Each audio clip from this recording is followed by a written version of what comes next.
It occupies an entire square block in the heart of Washington, D.C. It is headquarters for one of the world's foremost agencies for law enforcement, training, crime detection, and research. The Federal Bureau of Investigation, the FBI.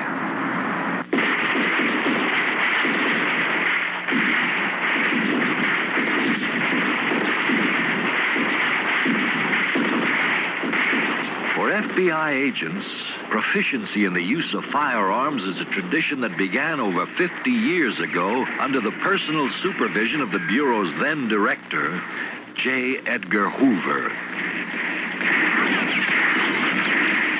Hoover's war against crime yielded some fascinating souvenirs. There's an exhibit area here at FBI headquarters, and it contains some extraordinary items. There's this straw hat. Dark with age now, but very fashionable back in the 1930s when it was new. It belonged to the same man who owned and used this revolver. He was an outlaw, the outlaw, for a while anyway. Public enemy number one. John Dillinger. A confessed killer, John Dillinger gladly posed for cameraman before he escaped from jail in the car owned by a lady sheriff in Crown Point, Indiana. The FBI was not involved until Dillinger drove the stolen car over a state line. That violation of federal law enabled the FBI to mount a campaign for Dillinger's capture and arrest. Recreated here, the showdown came on the evening of July 22nd, 1934, at Chicago's Biograph Theater. It was just moments past 10:30 p.m. when Dillinger and a lady friend came out of the theater. FBI agents closed in.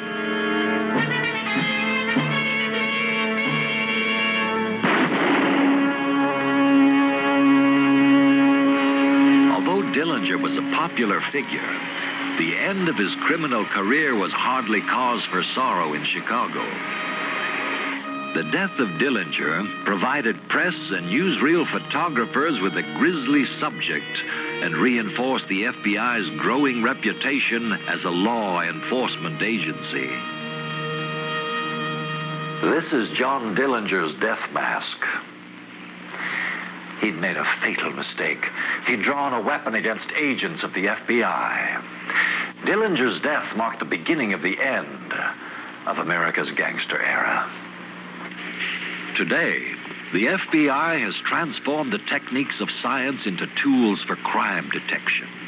A mysterious stain could be a vital clue. If it was made by human blood, a minute sample will turn pink. Fingerprint files are available to the nation's law enforcement agencies. Over 16 million criminal fingerprint cards are housed in the computer of the FBI's Identification Division. Each year, the Bureau processes an average of 17,000 fraudulent checks. By comparing them with others already on file, the FBI identifies almost a third of the criminals who wrote them. For FBI technicians, no clue is too small. A blouse worn by a rape victim is scraped to recover lint and bits of hair which may have been left by the rapist. Once collected, the residue is examined by a specialist. The analysis can indicate the person and even the part of the body the hair came from. To train agents in other crime detection techniques, the FBI Academy has set up uniquely equipped classrooms. A roulette wheel, as well as other basic tools of the gambler's trade, are used to educate undercover operatives in the fine art of spotting cheaters. These dice right here are loaded dice. They've actually been drilled into and loaded with iron filings. covered back up again, so that if they're rolled onto a table, a large electromagnetic field is underneath this table. I take a simple garage door opener, end up sending a signal to a machine over in the corner of the room, and now the dice flip over to the side that we want it. For example, let's say we have a large roller in a game. Someone has a lot of money bet, so that if a 9 was rolled, well, this person will lose a lot of money.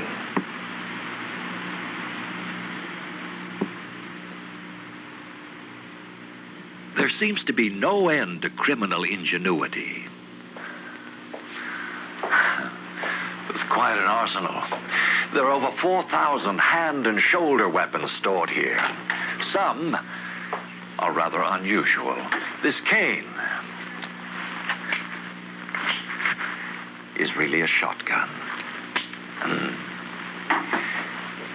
This glove packs quite a wallop. It's a gun, rigged to go off when you land a punch. This collection isn't here just for public display. It's put to practical use every day. For the FBI, the collection is a reference library, a way to compare and identify unusual weapons. A Derringer called a lady's friend, a Colt 22 with an illegal silencer, a pistol fired simply by squeezing it, a gangster's aging .45, the semi-automatic pistol found after a robbery involving Patty Hearst. All trophies in the FBI's continuing war against crime. The FBI's research includes collecting and compiling nationwide crime statistics. This crime clock here at FBI headquarters represents the latest available figures. They are terrifying. On the average, rape is committed somewhere in the United States every 7 minutes. Aggravated assault every 49 seconds. Burglary every 9 seconds. And once every 25 minutes, someone falls victim to murder. In total, a major crime is committed in this nation once every 2 seconds. Round the clock, day and night, 7 days a week. Every 2 seconds. Believe it or not. I give up. All these cold remedies have me confused. I don't know what's right for my cold. Advanced formula Dristan can clear up your confusion and your cold. Some cold medicines only relieve these 6 symptoms. Advanced formula Dristan relieves these 6 and goes on to relieve 6 more. Relieves all 12 cold symptoms without aspirin and without caffeine. 6, 6, 12. I'll try it. You look a lot better now. I feel a lot better now. Advanced formula Dristan relieves 12 cold symptoms.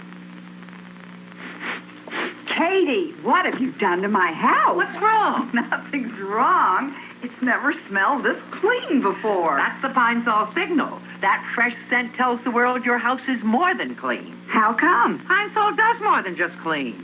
Pine Sol Cleaner Disinfectant cuts through grease, kills household germs and odors, and leaves a fresh scent. It shows you've cleaned the grease and killed the germs. Pine Sol signal tells the world your house is more than clean. Coming Sunday, Lace. Don't play games. Where innocence has no place to hide. Run! And passion has a price. Make me want to kill for it. Filthy slut. Lace. Don't let the name fool you. Sunday.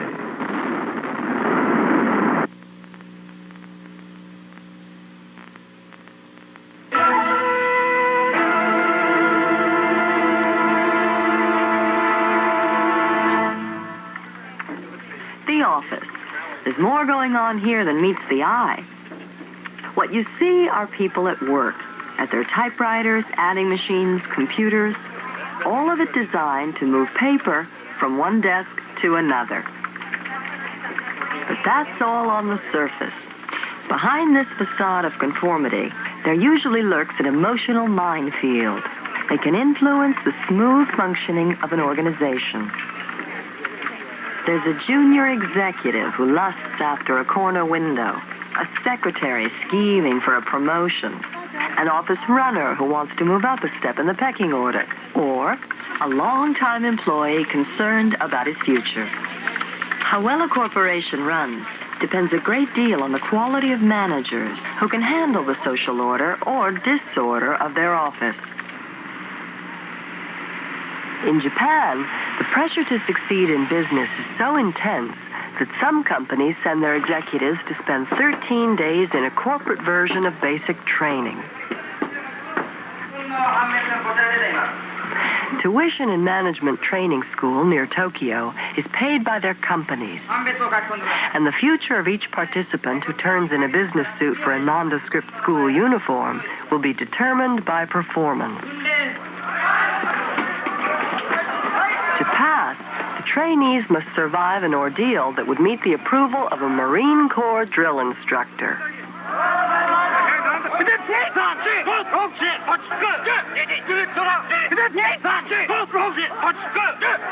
Instructors time even such simple exercises as counting off. And if the students aren't fast enough, they must do it again. Simple courtesy, the act of bowing, is a vital aspect of Japanese business formalities. Instructors make sure it is performed correctly.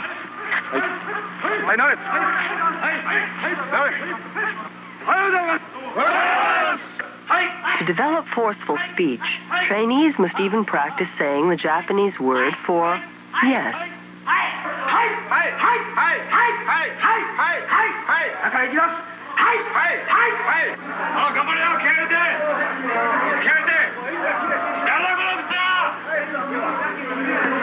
Punishment for breaking any rule, no matter how small, is immediate.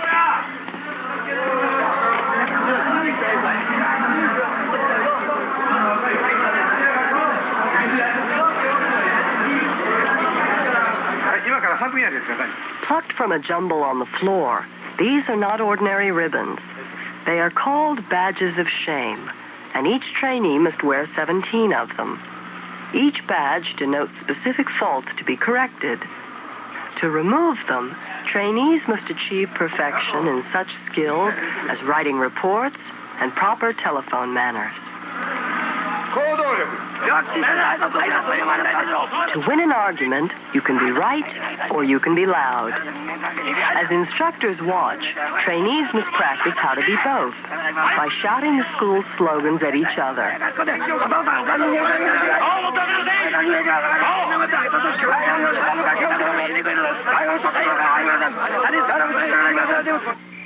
For 17 hours a day, for 13 days, the trainees must sing, shout, and exercise.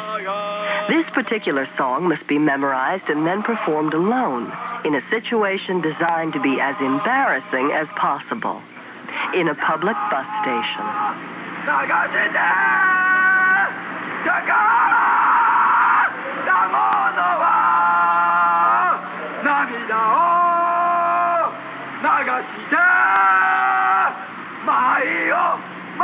Staying in tune doesn't count. Being loud does. A block away, an instructor will pass judgment. The signal for success is this, an O.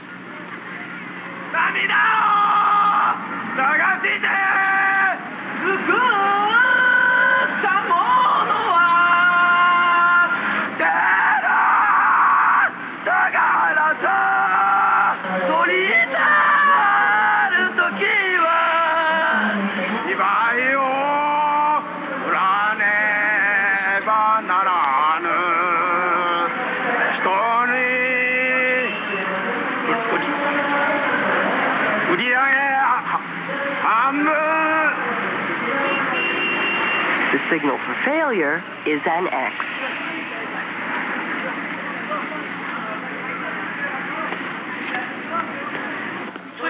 To complete the course, trainees must make a passionate plea to instructors who sit in judgment.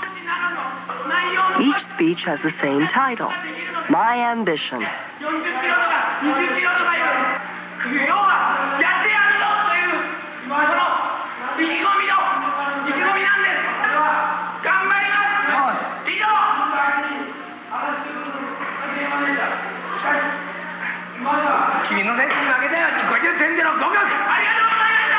Passing brings overwhelming relief.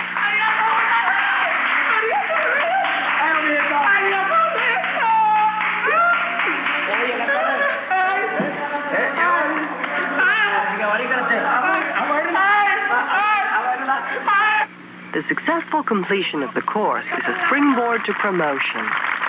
For some who have not passed, it remains an ordeal to be repeated.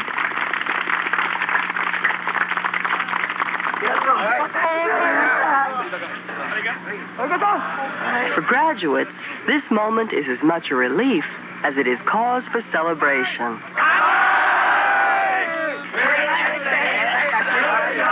These are but a few of the 20,000 Japanese executives who have completed the course. Tomorrow, it will be business as usual. Every day I burn up about 1 million calories out here. So really, I could drink any soft drink I want. I drink Tab all day long. I confess I'm the world's biggest Tab fan. So where do I go when I want to go caffeine-free? You know, at night or like now? Caffeine-free Tab. This is Tab, just caffeine-free. The taste, the refreshment, and the 1 calorie doesn't hurt.